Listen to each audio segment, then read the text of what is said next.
Hello guys, তোমাদের এখন প্রত্যেকেরই সমস্যা যে এই শীতে আমাদের মাথায় এত প্রচুর পরিমাণে খুশকি হয় এবং এই ড্যান্ড্রফ এটাকে কিভাবে তাড়ানো যাবে।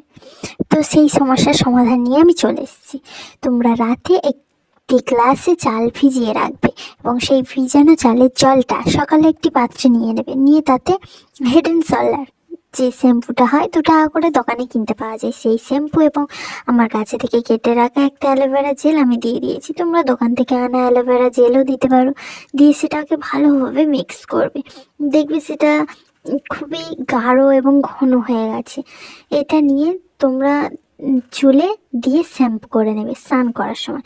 ভালোভাবে মিক্সটা করবে, দেখবে তোমাদের ড্যান্ড্রফ এটা একবারে হয়তো অতটা সারবে না, বাট 2-3 বার তোমরা এটা ইউজ করবে, দেখবে ড্যান্ড্রফ একেবারের মতনই চলে যাবে এবং তোমাদের চুলটা আগেকার তুলনায় প্রচুর সিল্কি এবং চুল পড়াও কমাবে। এটা আমি ইউজ করি আর আমি জানি এটা যে তোমার চুলের পক্ষে কতটা উপকারী। তোমরা একবার ইউজ করে দেখো এবং আমার কমেন্ট বক্সে বলে যেও যে কেমন হলো। রাধে রাধে।